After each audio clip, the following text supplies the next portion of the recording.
Oke, baik. Selamat sore semuanya. Hari ini kita bahas numerik ya buat PU dan PK dan PF. Jadi ada 3 model numerik yang bisa dimasukkan ke dalam 3 hitungan dalam UTBK.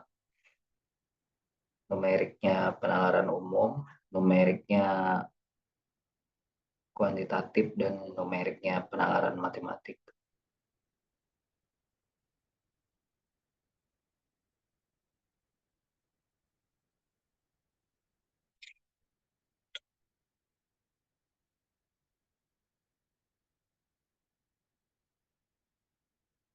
Oke, nomor satu kita lihat di situ ada soal di antara berikut ini mana yang merupakan A ketika A per 3 prima. Prima itu maksudnya bilangan prima ya. Jadi di antara berikut ini mana yang merupakan A ketika A per 3 itu prima. A per 3 membuat atau membentuk bilangan prima. Nah, berarti ini nanti adanya di mana? Ini biasanya adanya di kuantitatif penalaran umum gitu.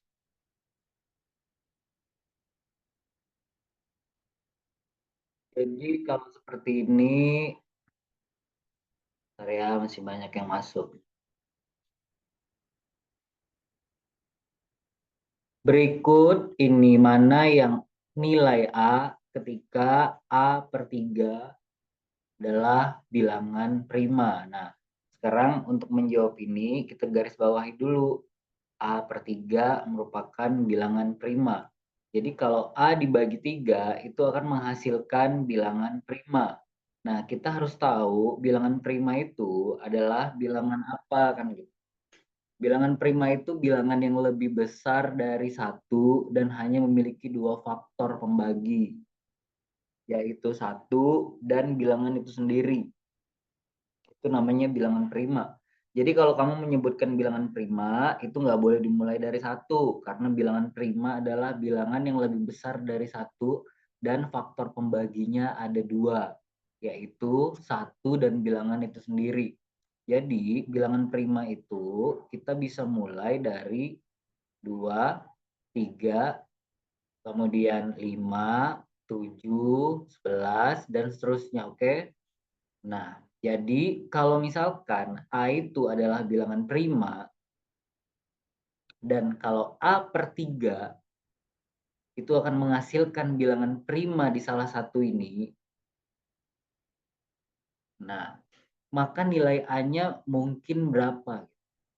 Nah, kalau misalkan ditanya nilai A-nya mungkin berapa, nggak mungkin dong 3, gitu ya, karena jawabnya. Nah, kalau A-nya 3, berarti 3 per 3 itu sama dengan satu. Nah, satu itu bukan bilangan prima.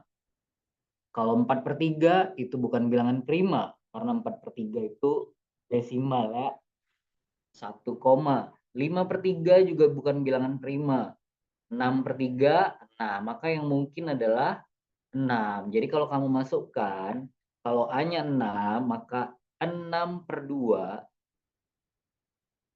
ini maka menghasilkan 3. Nah, 3 itu merupakan salah satu bilangan prima. Oke, gitu ya.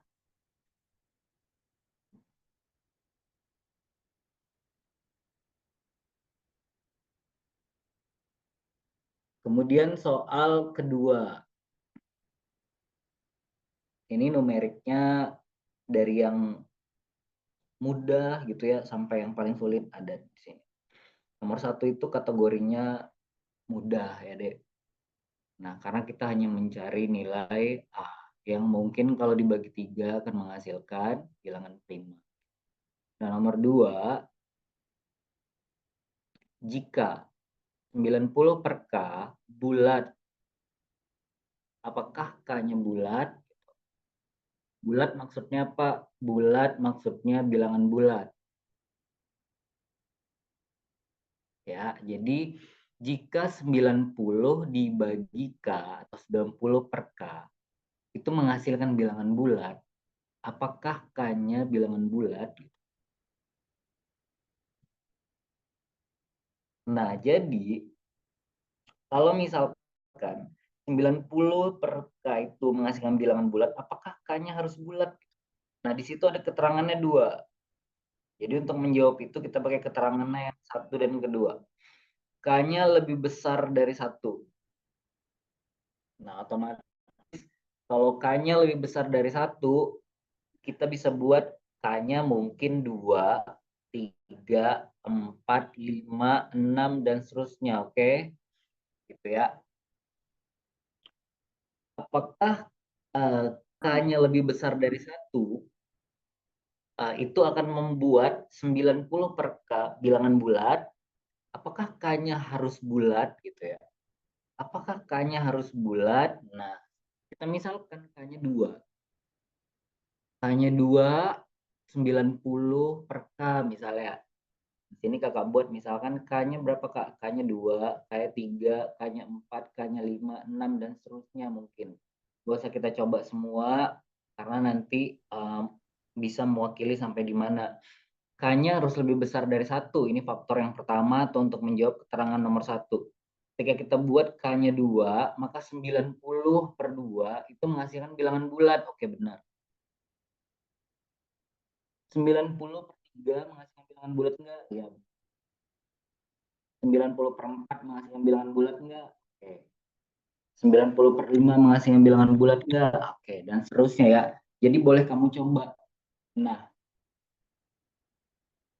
kemudian satu itu misalkan 90 per 2 itu menghasilkan bilangan bulat.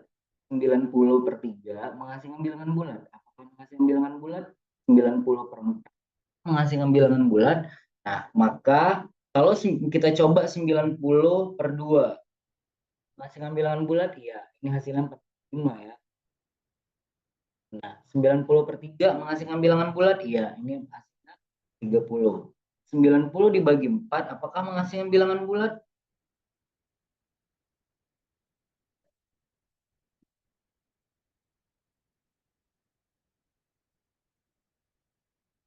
Nah, dia menghasilkan 22,5. Berarti tidak bulat. Kalau nilai K-nya 4, maka dia menghasilkan bilangan yang tidak bulat. Jadi nomor satu aja untuk menjawab ini belum cukup atau tidak bisa memastikan bahwa K-nya itu harus bulat. Kenapa? Karena pada saat K-nya itu bernilai 4, maka 90 dibagi 4 hasilnya tidak bulat. Oke, berarti satu saja tidak cukup. Sekarang kita cek nomor 2. K merupakan kelipatan bilangan prima. Satu tidak cukup ya. Nomor satu tidak cukup untuk menjawab. Sekarang kita cek nomor 2. K merupakan kelipatan bilangan prima. Nah, bilangan prima tadi 2, 3, 5, 7. Oke, misalkan K-nya 2.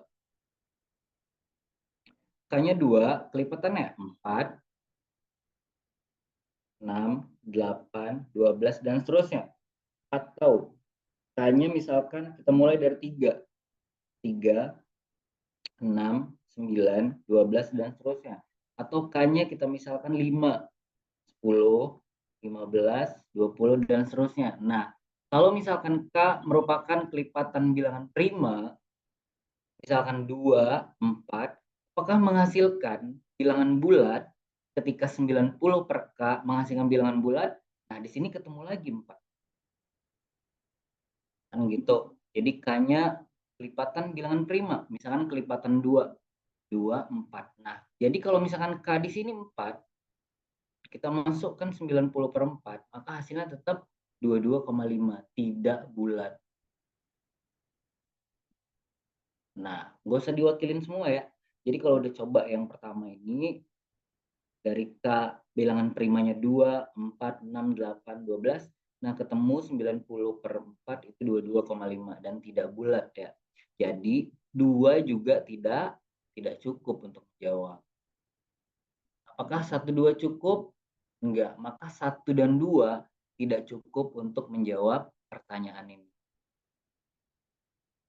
Karena kesimpulannya apa, Dek?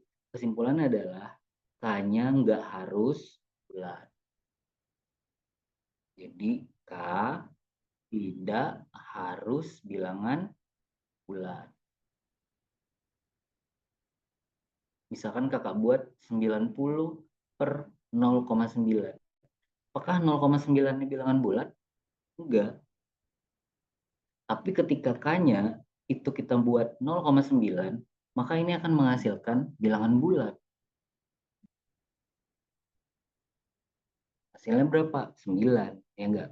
90 dibagi 0,9, hasilnya 9. Jadi kesimpulannya apa? K-nya enggak harus bilangan bulat. Maka 1 dan 2 pernyataannya tidak cukup untuk menjawab soal ini. Nah, itu nomor 2.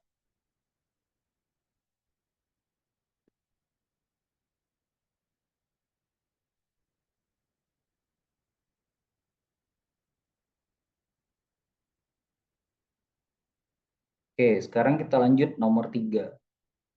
Yang lagi online boleh dicoba juga ya.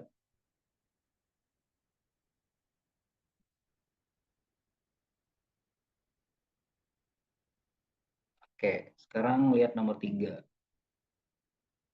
Setiap bilangan berikut bisa merupakan nilai dari 2 per 10 kurang X. Kecuali.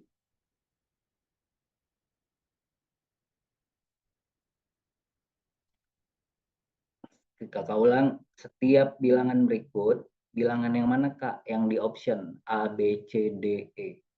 Setiap bilangan berikut bisa merupakan nilai dari 2 per 10 kurang X. Kecuali.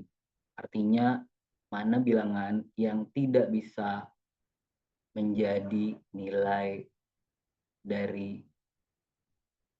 bilangan itu gitu.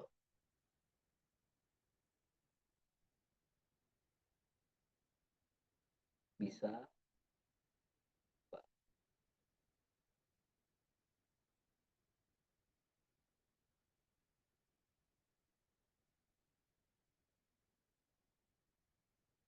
Oke, kita mau buat bilangan-bilangan yang merupakan nilai dari 2 per 10 kurang X. Tapi kecuali berarti yang bukan ya. 2 per 10 kurang X, kamu tulis dulu. Nilainya berapa Kak? Nilainya Y. Misalkan nilainya Y. Oke. Nah, sekarang 10 kurang X sama dengan 2 per Y. Oke. Nah, kemudian X sama dengan 10 kurang 2 per Y. Sekarang nilainya yang mana? Nilainya tadi adalah Y. Ya, nilainya bukan X ya, tapi nilainya yang Y. Nah, ini nilainya. Sekarang coba kita masukkan kalau nilainya itu yang ada di option.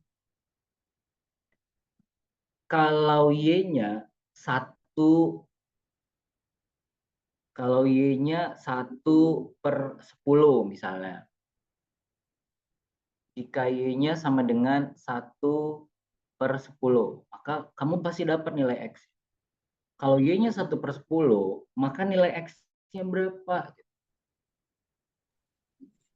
Berarti X sama dengan 10 per 2 per 1/10. Maka sama dengan 10 kurang 20. Ada nilainya nggak? Ada, minus 10. Kamu misalkan masukkan Y-nya sama dengan 1/5. Maka ada nggak nilai X-nya? Ada. 10 kurang 2 per 1/5. Maka 10 dikurang 10. Berapa hasilnya? 0. Kamu misalkan Y-nya masukin 0. Maka X-nya berapa? X sama dengan 10 kurang 2 per Y. Y-nya berapa? 0. Nah, maka ini tidak ada nilainya. Kenapa? Karena 2 per 0 tidak terdefinisi. Maka mana yang nggak ada nilainya kira-kira gitu. Kecuali angka yang mana, maka jawabannya yang C. Kenapa? Karena akan menghasilkan nilai X yang tidak terdefinisi.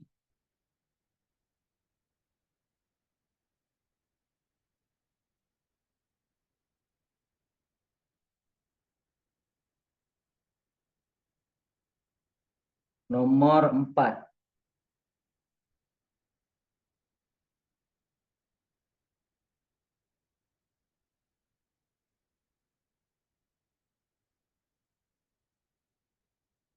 Jika Marvin menyimpan X per 10 dari pendapatan bulanannya untuk tabungan, berapa X?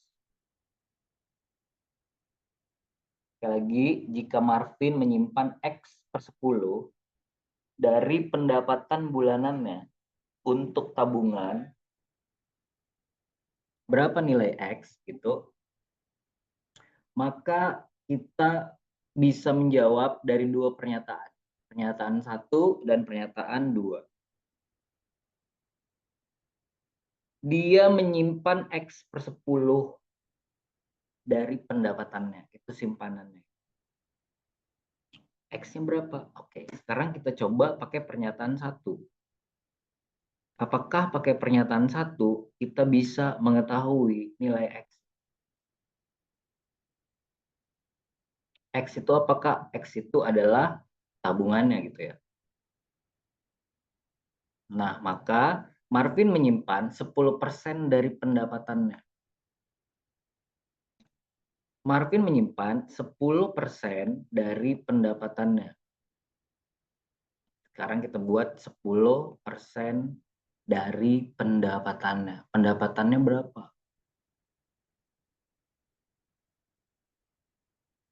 Pendapatan. 10% dari pendapatan.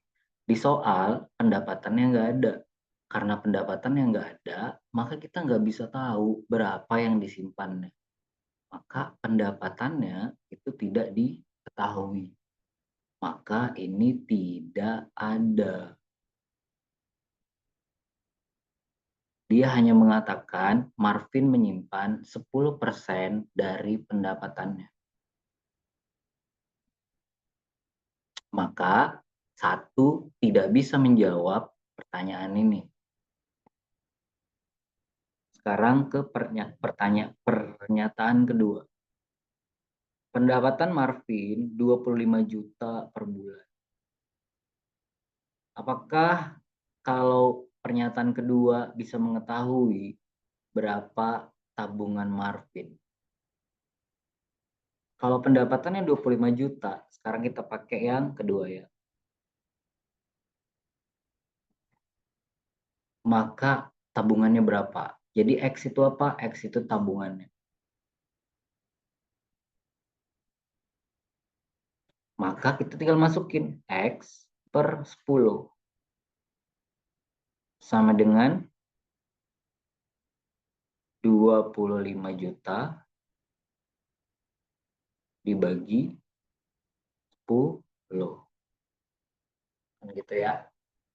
Maka jawabannya 2.500.000.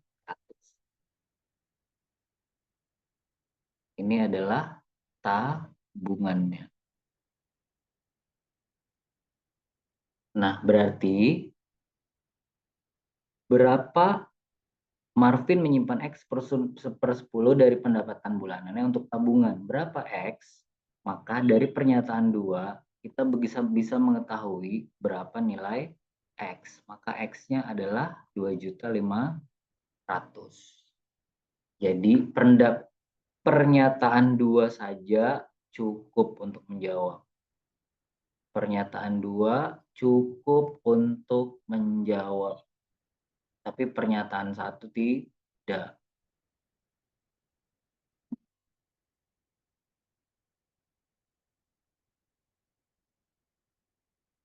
Nanti kalau ketemu soal tentang pernyataan, kamu harus hafal ininya ya. optionnya ya.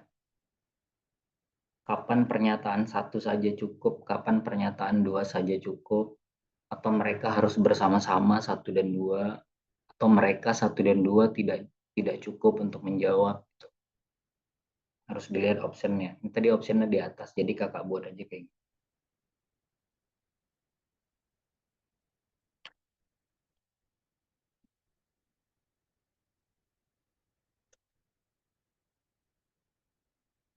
Oke, sekarang kita lanjut nomor 5.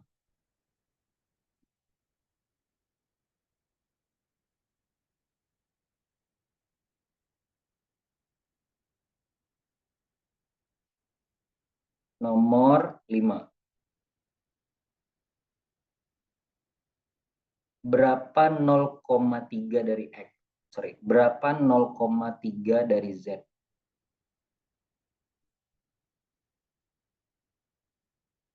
Kita mengetahui berapa nilai atau hasil dari berapa 0,3 dari Z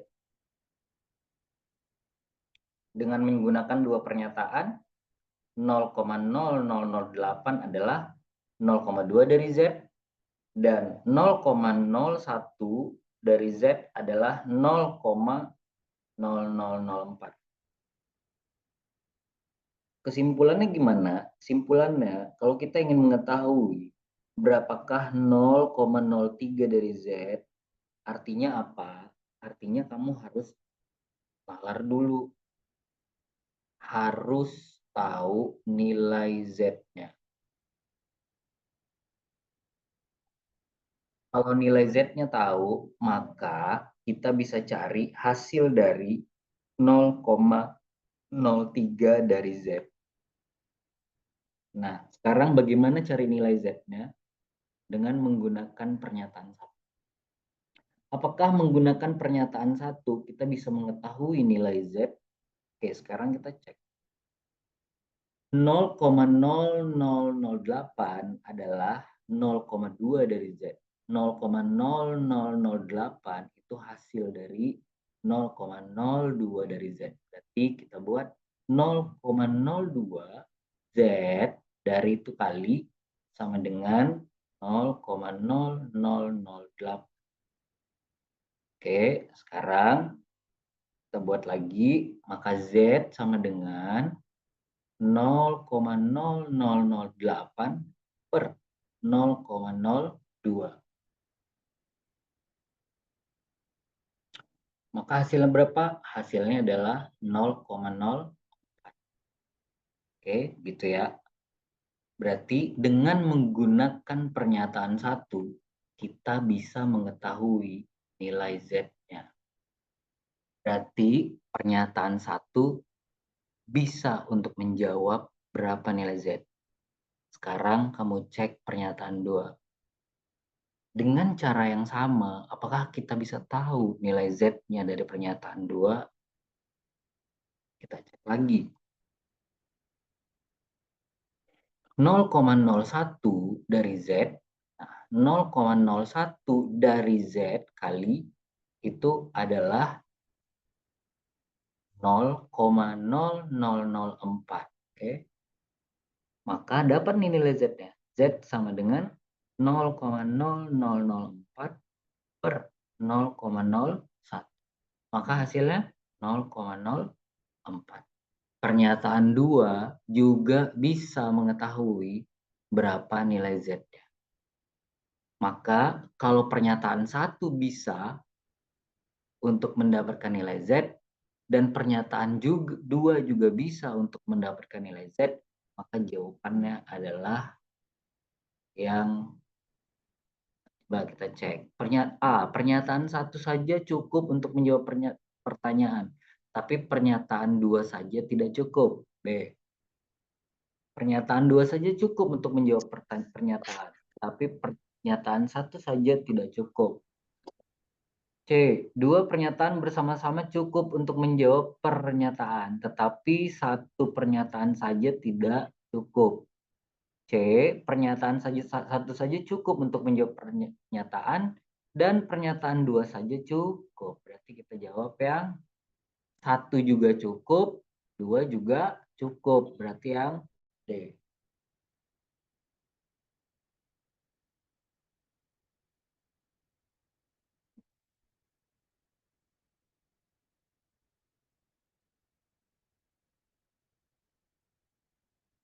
Bisa ya, simple ya. Yang penting bangun nalarnya dulu.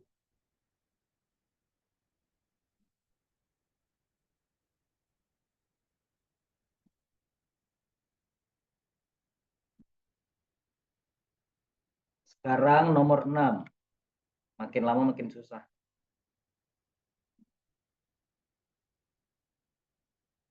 Ayo coba.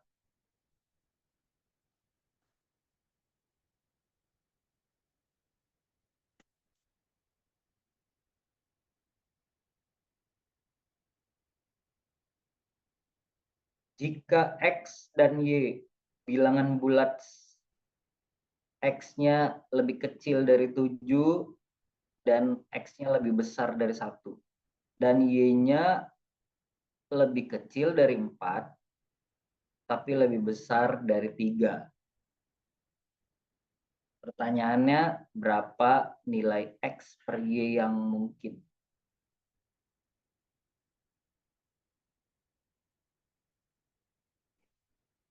Kalau ada soal X, jika Y, X dan Y bilangan bulat,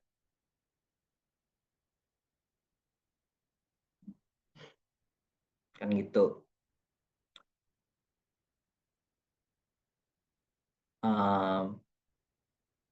Di mana X lebih kecil dari 7 dan lebih besar dari 1. Y-nya dan Y-nya lebih kecil dari 4 tapi lebih besar dari 3. Berapa nilai X dan Y yang mungkin? Caranya gimana, Kak? Oke, caranya susun dulu aja. Nah, kalau misalkan X-nya itu lebih kecil dari 7 tapi lebih besar dari 1, berarti kamu bisa buat misalnya X-nya itu ada di 2, mungkin 3, mungkin 4, mungkin 5, mungkin 6. Oke, sekarang Y. Y-nya itu lebih kecil dari 4 tapi lebih besar dari 3. Lebih kecil dari 4 tapi lebih besar dari 3. Berarti berapa tuh Y-nya? Berarti mungkin Y-nya adalah 3,1, 3,2, 3,3, dan seterusnya sampai 3,9. Udah dapet nih nilai X sama Y. Nah, sekarang yang mau ditanya adalah berapa nilai X per Y.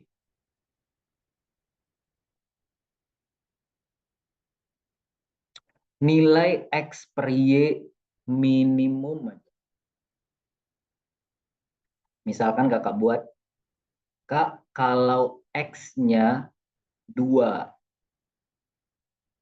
ya, kemudian Y-nya yang minimum ya, 3,1.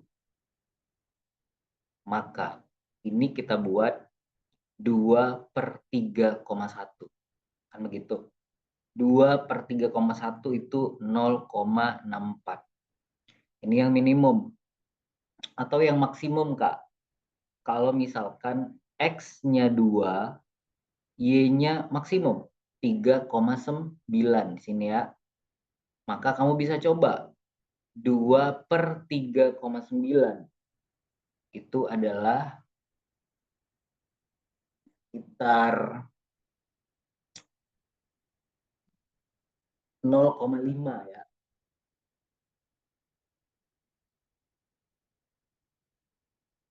Sekitar 0,5. 0,51 gitu ya. Nah, udah dapat range-nya ada di sini dan ada di sini. Nah, ini kalau X-nya 2. Nah, kalau X-nya maksimal gimana, Kak? Kita coba lagi. X-nya maksimal berapa? 6. Ini X min, minimum. Ini sekarang X maksimum. Kalau X maksimum berarti X-nya sama dengan 6. Kalau X-nya 6, Y-nya yang minimum. Y-nya 3,1. Maka kamu bisa coba 6 per 3,1. Hasilnya adalah 1,93. Atau kamu bisa buat satu lagi. Kak, kalau X-nya maksimum 6, Y-nya juga maksimum 3,9. Maka X per Y 6 per 3,9. Hasilnya adalah 2, sekitar 30 ya. Nah, udah dapat ya range-nya ya. Ada di sini, ada di sini. 0,64, 0,51, 1,93, 2,30. Ini kalau cari manual ya. Sebenarnya ini nggak dicari manual juga bisa. Bisa langsung. Berapa nilai X per Y yang mungkin? Ini tidak akan mungkin yang A. Yang A nggak akan mungkin. Karena nilainya pasti bukan negatif. Ya, karena kenapa nggak negatif? Karena range X dan Y-nya nggak ada yang negatif. B juga nggak mungkin, karena nilai negatif. Kan gitu. Satu, ada nggak yang satu? Nggak mungkin juga satu. Kenapa? Karena nggak ada 2 per 2, 3 per 3, 4 per 4, 5 per 5, atau 6 per 5. Karena Y-nya merupakan bilangan desimal. Jadi yang mungkin dari X per Y adalah menghasilkan bilangan desimal. Mana yang menghasilkan bilangan desimal? Yang menghasilkan bilangan desimal adalah yang D, 7 per 4. 7 per 4 berapa, Kak? Misalkan 7 per 4 itu nilainya adalah sekitar 1,75. Nih, range-nya. Berarti dia di antara mana? Di antara semua ini. 1,93, 2,30, 0,51 mungkin, atau 0,64. Karena kita tadi coba kalau X-nya minimum dan X-nya maksimum, atau Y-nya minimum dan Y-nya maksimum. Mungkin ada di range 3, 4, 5. Akan menghasilkan 1,75. Berarti jawabannya yang D.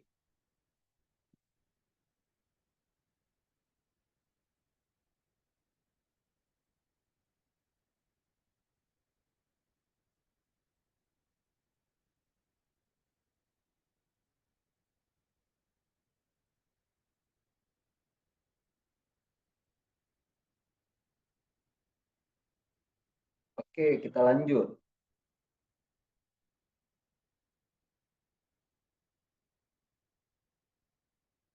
Nomor 7.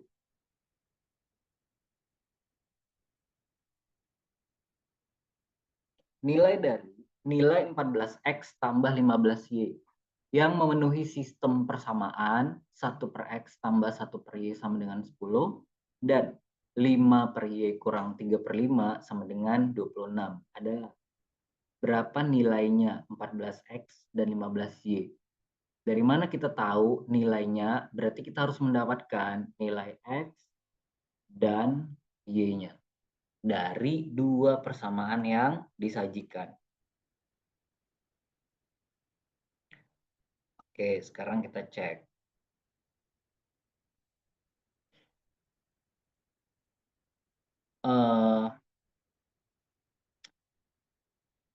Kita mulai dari yang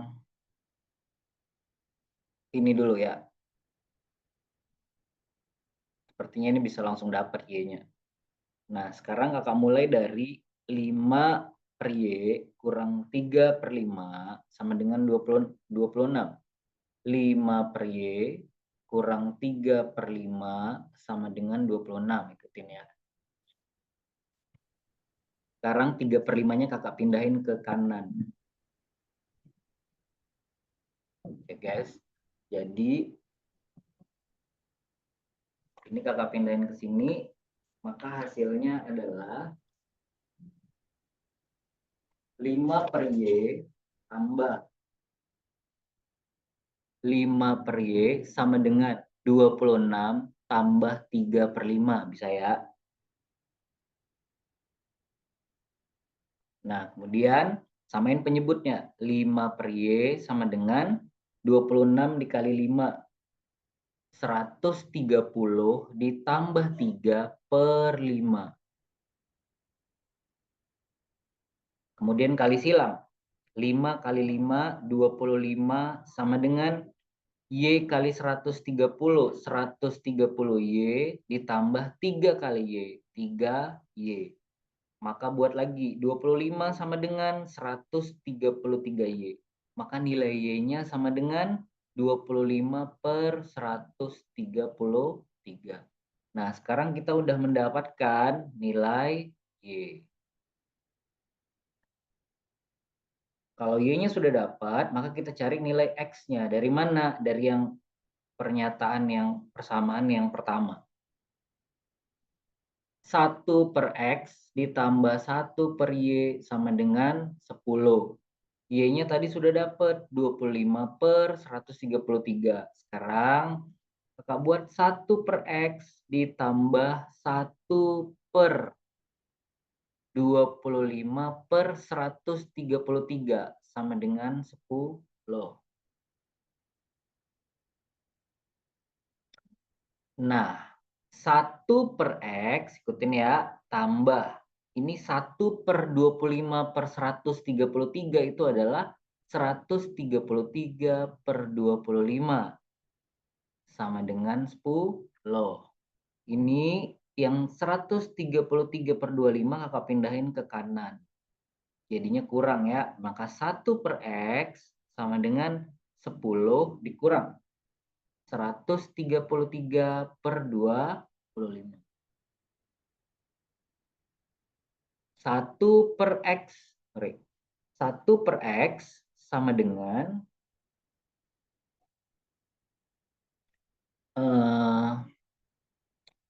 ini per 25 ya. Kita mau buat per 25.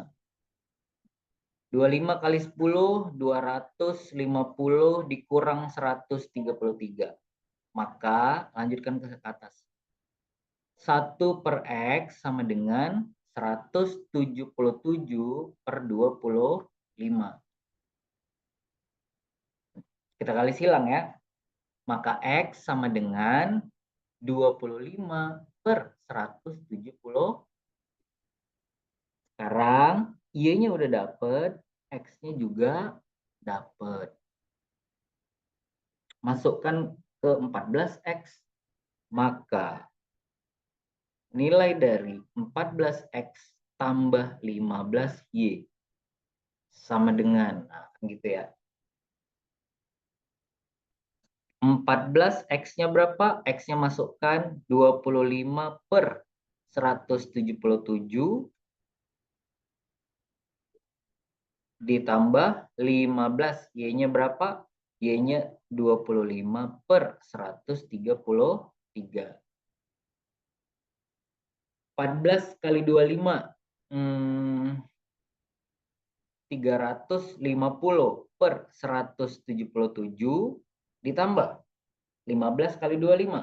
375 per 133. Oke, ini penjumlahan. Penyebutnya belum sama, kita samain dulu penyebutnya. Ini agak ribet nih angka.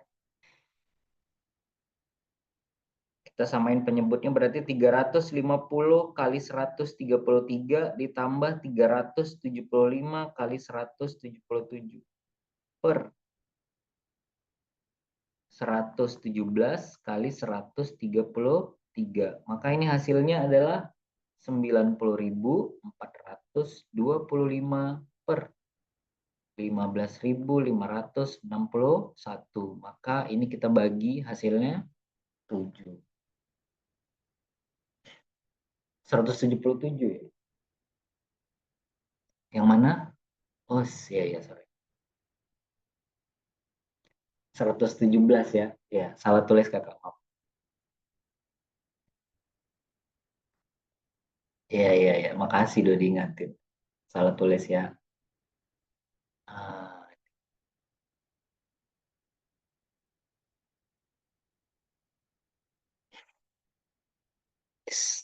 Sorry.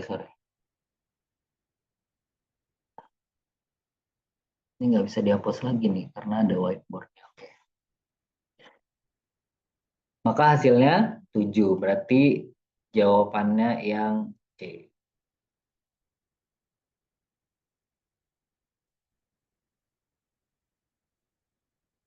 Sekarang nomor 8. Nomor 8 itu kalau nemu soal kayak gini, ini kamu harus wajib benar ini.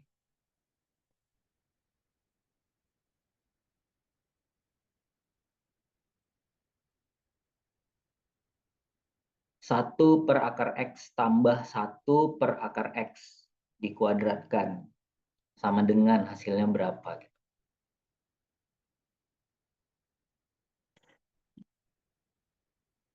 Ada yang dapat?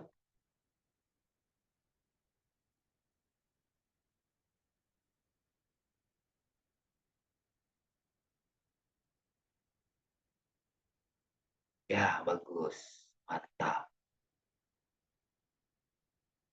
Terima kasih. Mudah kan? 1/akar 11 tambah 1/akar 11. Kita kuadratkan. Berarti dikali 1/akar 11 ditambah 1/akar 11. Ini kali ini 1/akar 11 kali 1/akar 11, 1/11 tambah 1/11 tambah 1/11 lagi tambah 1/11. Maka hasilnya 4/11.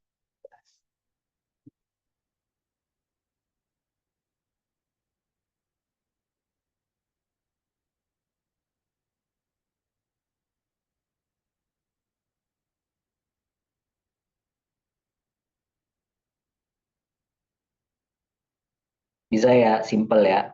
Nah, ini biasanya ada di penalaran umum tuh nomor 8, nomor 7.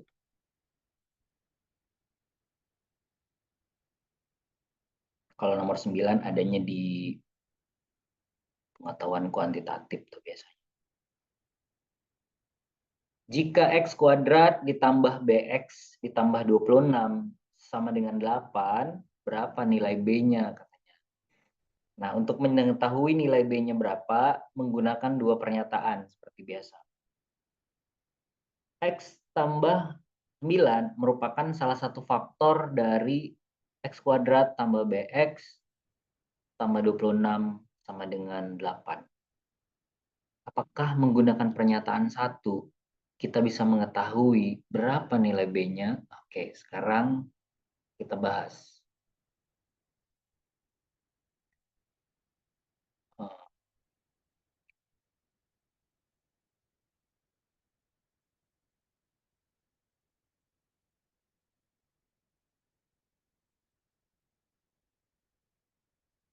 Jika X kuadrat tambah BX tambah 26 sama dengan 8, berapa B-nya? Oke, pernyataan satunya, X tambah 9 merupakan salah satu faktor dari X kuadrat tambah BX tambah 26 sama dengan 8. Kemudian yang kedua, negatif 2 merupakan salah satu akar dari. Oke, kita coba nomor satu dulu ya. Apakah nomor satu kita bisa mengetahui berapa nilai B-nya? Kira-kira begitu.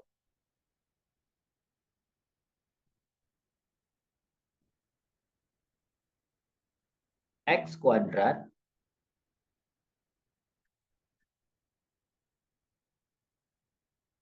X kuadrat ditambah BX ditambah 26 sama dengan 8. Oke, sekarang ini kakak pindahin ke kiri 8-nya, biar jadi persamaan kuadrat. X kuadrat ditambah BX, 26 kurang 8, ditambah 18 sama dengan 0. Oke ya. Nah, sekarang kita ingin mengetahui nilai B-nya berapa sih? Gitu. Nah,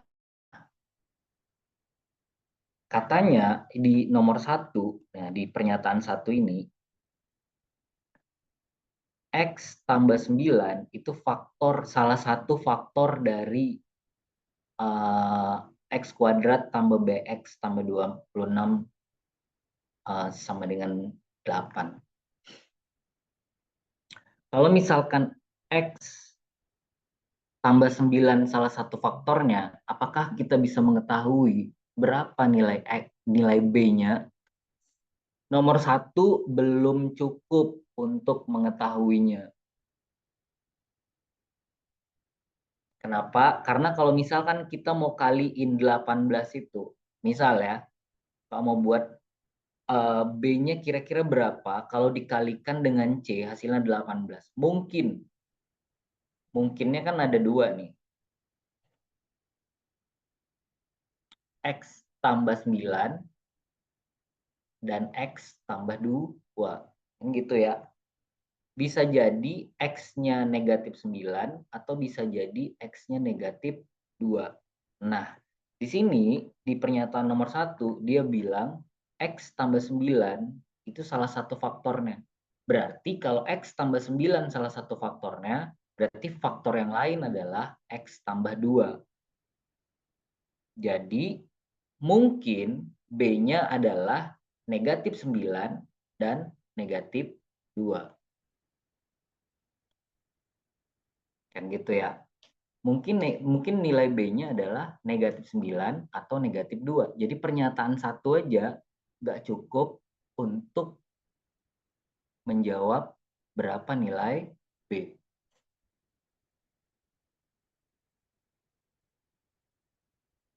Kemudian pernyataan yang kedua, negatif 2 merupakan salah satu akar dari X kuadrat tambah BX tambah 26 sama dengan 8.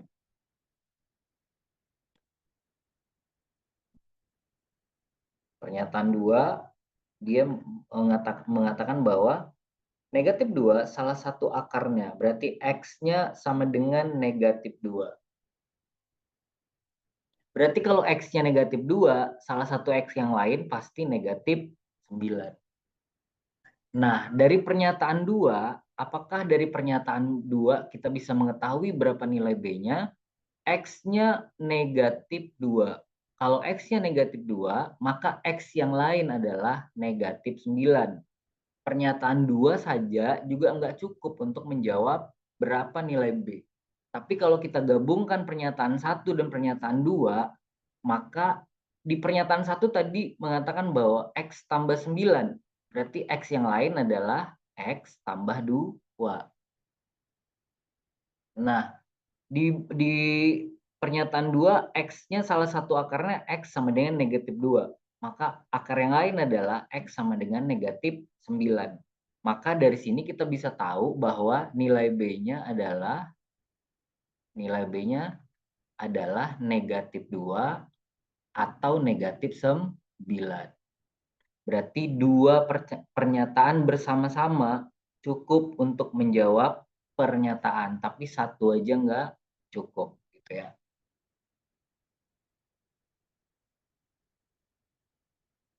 Oke, kita lanjut lagi. Ini waktunya singkat.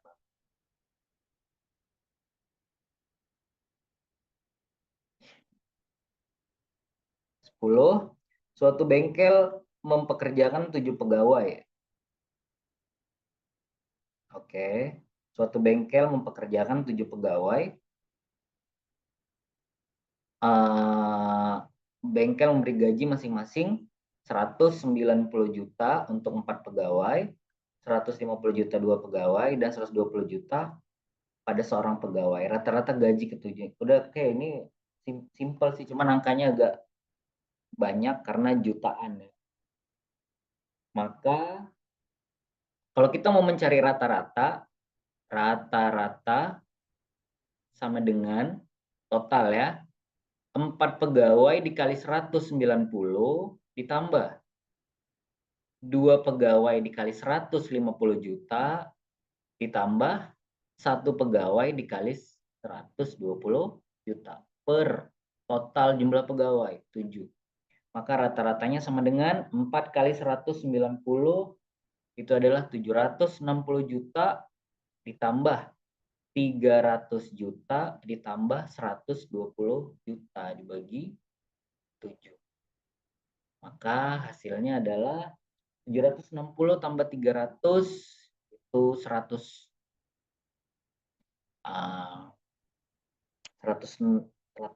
ya. Tambah 120 juta.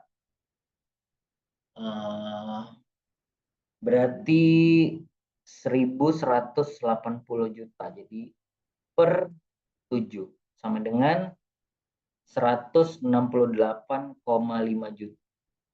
Atau kita bulatkan jadi 169 juta. Itu cara cari rata-rata ya. Totalin dibagi berapa jumlahnya.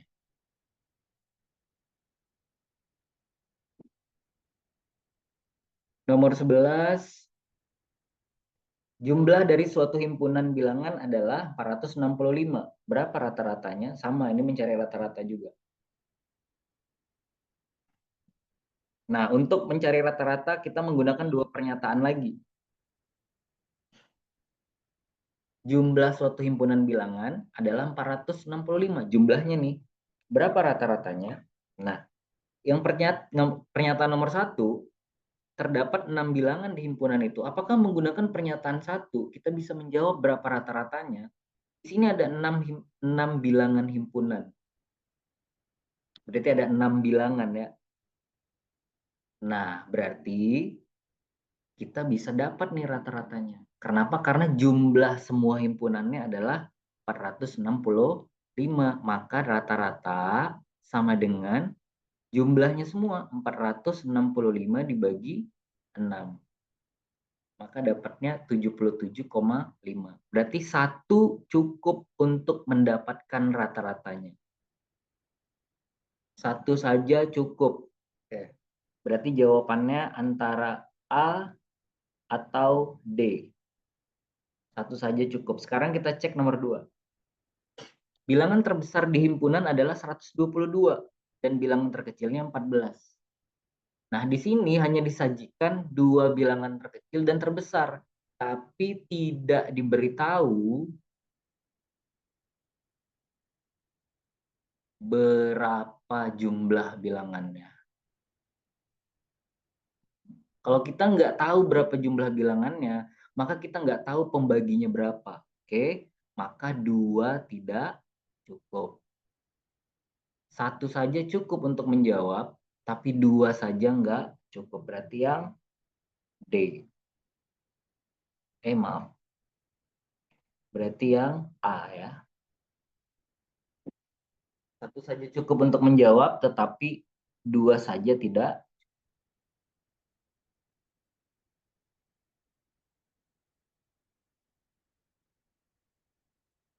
Oke, kita lanjut.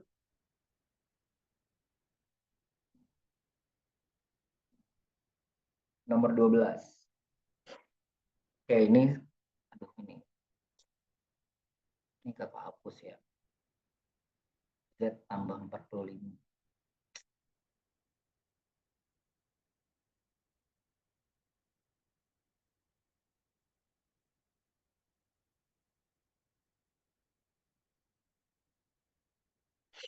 Oke. Nah, ini biasanya ada di PU nih paling sering. Tabel berikut menunjukkan banyaknya CD terjual pada suatu toko selama suatu periode. Jika baris atas menunjukkan jumlah CD terjual per hari dan baris bawah menunjukkan jumlah hari di mana CD terjual, maka berapa median nilai tengah dari CD terjual selama periode itu. Nah, di situ ada tabelnya. Jumlah CD terjual, kemudian tabel di bawahnya adalah jumlah harinya. Maka ini gimana caranya nih Kak? Maka kita bisa buat aja begini nih. Ini simpelnya aja ya.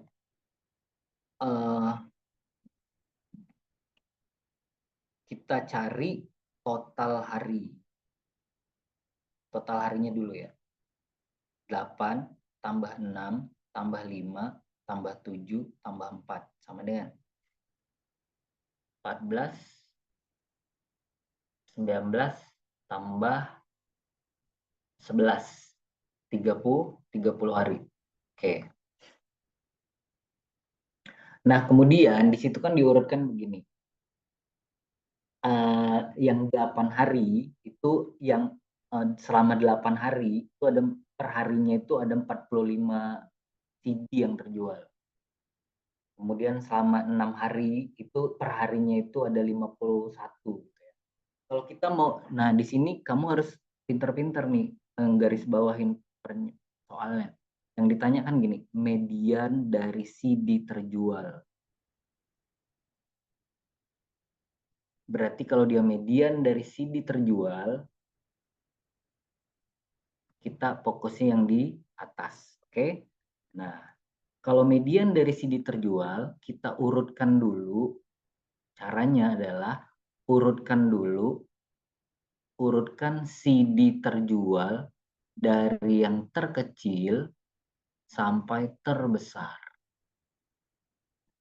Berarti di situ yang paling kecilnya 32, 41, kemudian 45, 51, dan 60. Nah, baru kita cari mediannya. Mediannya ada di mana nih? Nah, kalau misalkan di sini ada 30 hari, disuruh cari mediannya, berarti median dari CD terjual selama 30 hari itu ada di hari ke-15 atau 16. Setengahnya ya, median kan setengahnya. Berarti di 15 atau 16. Nah, berarti 32 ini berapa hari? Di sini ada 4 hari ya. Nah, kemudian kamu cek yang 41 itu berapa hari? 7. Nah, di sini harinya kan ada 11 nih. Oke, masih kurang. Sementara kita mau cari mediannya ada di 15 dan 16. Berarti di 45 di sini ada 8. Maka ini 11 tambah 8. Sampai di sini nanti ada di 19 hari. Maka pasti mediannya ada di sini. Oke, karena apa? Karena kalau kita mau cari median, dia ada di hari ke-15 atau 16. Nah, sementara di 19 harinya, itu yang terjual adalah yang jumlah CD-nya 45. Maka mediannya adalah 45. Paham ya?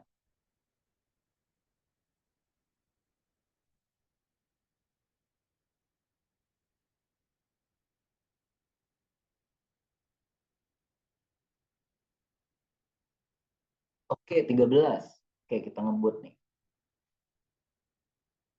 Berapa median? Nah, median lagi nih. Median itu nilai tengah ya, Dek.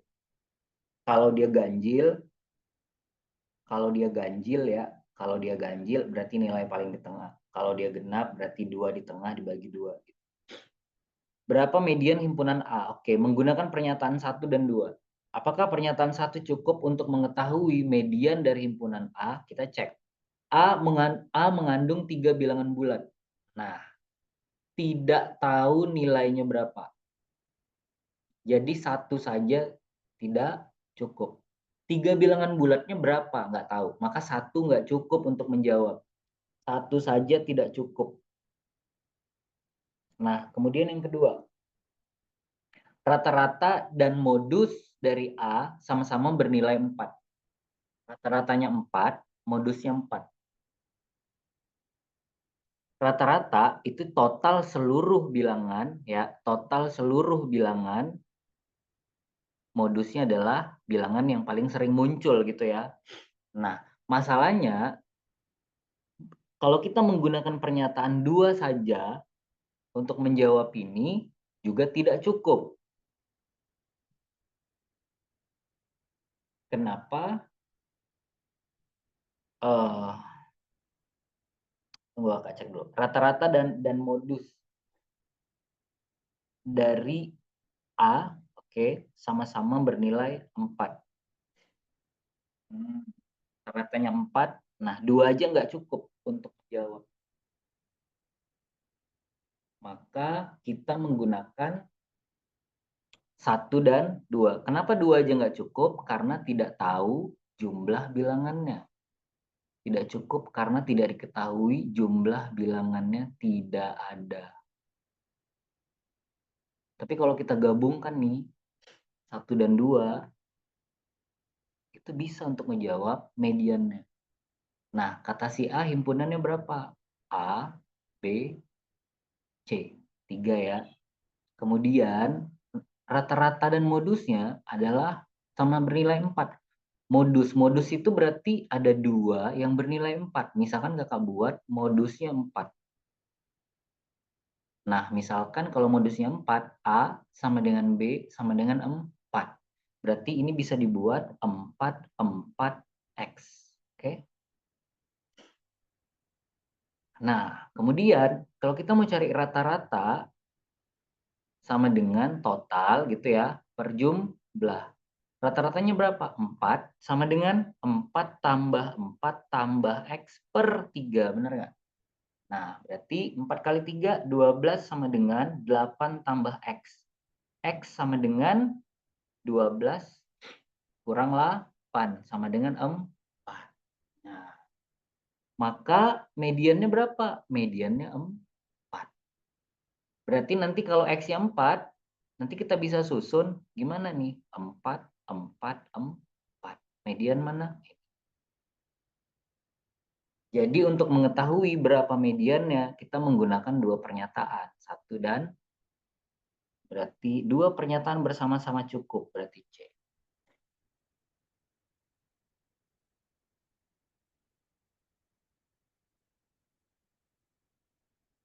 Oke, masih bisa? Masih. Kita lanjut ya.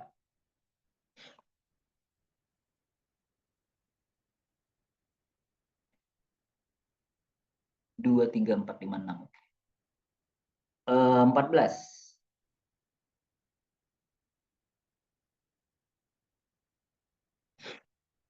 Dua hal berikut.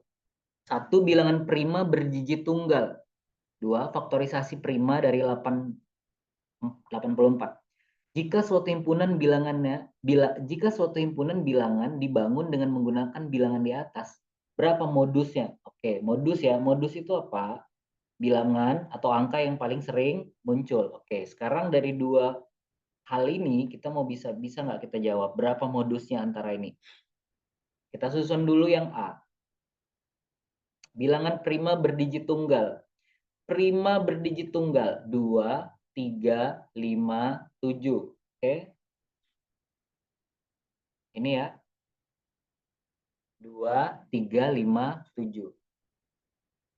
Berdigit tunggal. Kemudian yang kedua, faktorisasi dari 84. Kita buat 84 faktorisasinya. Bagi 2, 42. Bagi 2, 42 bagi 2, 21. Bagi 2 nggak bisa. Bagi 3, 7. Maka faktorisasi 84 berapa? 2 pangkat 2 kali 3 kali 7. Ini kan sama dengan 2 kali 2 kali 3 kali 7. Oke.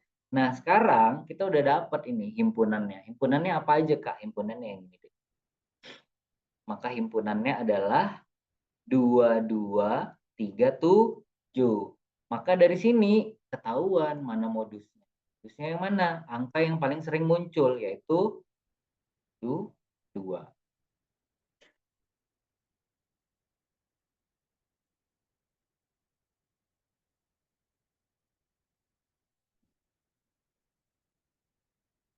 Gitu ya.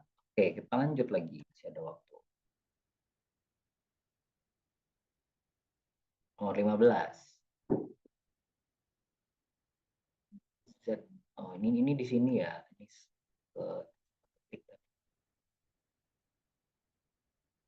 Z tambah 45-nya ada di sini.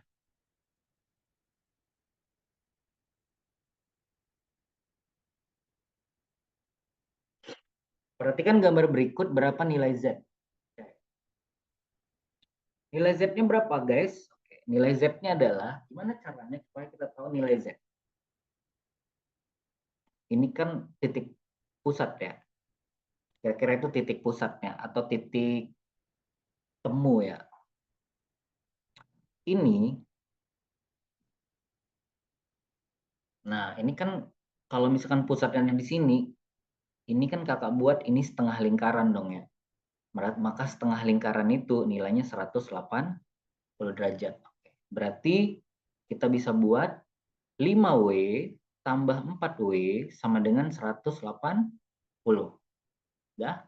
9W sama dengan 180.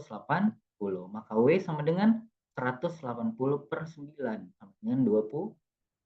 Nilai W-nya 20. Nah, sekarang kita mau cari nilai Z-nya. Sama halnya kalau kakak buat kayak gini deh. Yang biru doang itu nilainya 180. Nah, maka yang biru ya. 4W tambah Z tambah 45 sama dengan 180. W-nya tadi udah dapat ya. 4 kali 20 tambah Z tambah 45 sama dengan 180. 80 tambah Z tambah 45 sama dengan 180. 80 tambah 45, Z tambah 125 sama dengan 180. Maka Z sama dengan 180 dikurang 125. Maka sama dengan 55.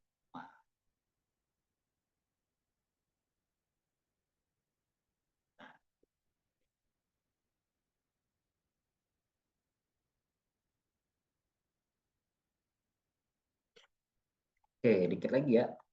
Nanggung. Nah, ini mirip. Susah nggak nih? Kakak lanjut aja dulu sampai sini. 17.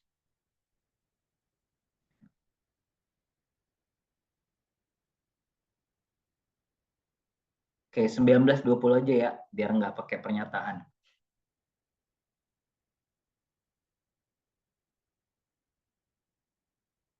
Nomor 19.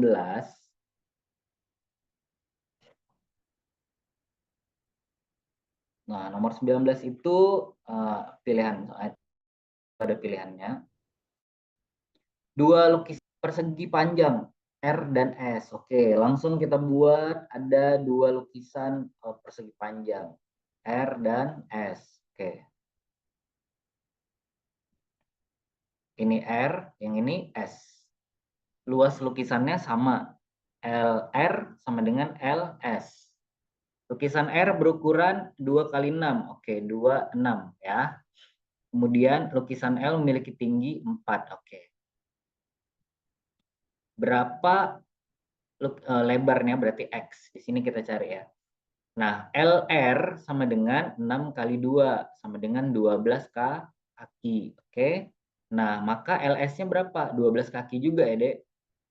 Nah, maka LS sama dengan 4 kali X. 4X. Maka 12 sama dengan 4X, maka X-nya 12 per 4 sama dengan 3. Maka lebarnya adalah 3. Terakhir,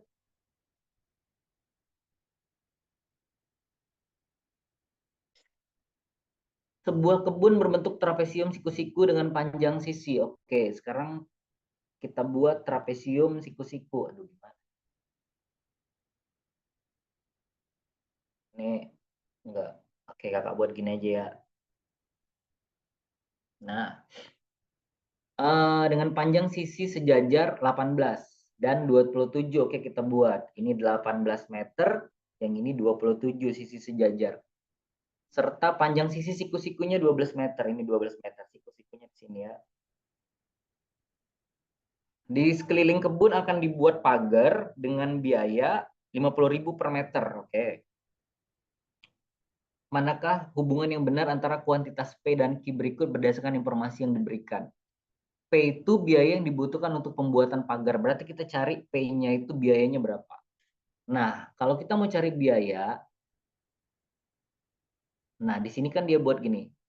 Di sekeliling kebun, ya, di sekeliling kebun akan dibuat pagar dengan biaya 5.000 per meter. Berarti kita harus cari keliling trapesium. Apa keliling trapesium? Oke, kakak buat ini A, ini B, ini C, ini D. A tambah B tambah C tambah D. Nah, masalahnya D-nya nggak diketahui ya. Maka kalau kita mau cari D-nya dari mana, Kak? Kita pakai pita Pitagoras. Oke, maka D-nya sisi miring dari segitiga siku-siku yang garis putus-putus ya. Nah, dari titik ini ke titik ini 18, sementara dari titik bawah, sisi yang bawah 27. Berarti di sini adalah 9, oke? 9 meter ya. Kemudian di sini 12, kita mau cari D. Maka D kuadrat sama dengan 9 kuadrat tambah 12 kuadrat. 81 tambah 144 sama dengan 225. Akar 225 berapa? D-nya sama dengan 5. Udah dapat? Masukkan ke sini. A-nya berapa? 12 ditambah 18 ditambah 27 ditambah 15. Sama dengan 72 meter. Kelilingnya udah dapat, maka biayanya sama dengan 72 dikali per meter. 50.000 sama dengan 3.600.000. Biaya. Biaya itu apa? P. Berarti P-nya berapa? 3.600.000. Q-nya berapa? 35 juta. Berarti simpulannya apa? P lebih kecil dari Q. Ada nggak P lebih kecil dari Q? Nggak ada. Maka informasinya yang diberikan tidak cukup untuk memutuskan salah satu dari 3 pilihan.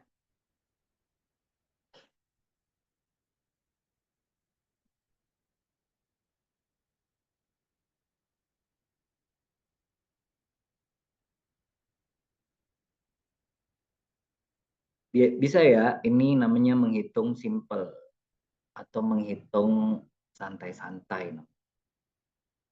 Kalau mau nggak santai, ya penalaran matematika. Ini namanya menghitung numerik-numerik untuk kuantitatif atau untuk numeriknya penalaran umum. Oke ya. Oke deh, ada pertanyaan.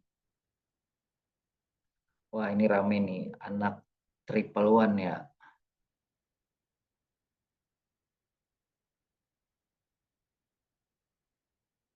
Oke, harusnya bahas PM ya, tapi kakak nggak bahas PM, nanti bahas PM-nya malam sama Kak Ika. Nah, di kelas kan kakak bahas PM ya kemarin ya. Ntar bahas PM-nya sama Kak Ika. Kakak bahas numeriknya aja nih, kuantitatif. Oke, selamat malam semuanya. Kalau nggak ada pertanyaan, sampai di sini dulu pertemuannya. Kamu belajar terus, sukses terus semuanya, raih cita-citanya. Selamat malam. Assalamualaikum warahmatullahi wabarakatuh.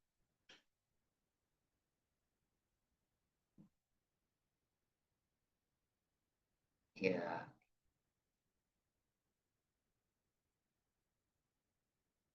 ya, sama-sama semuanya.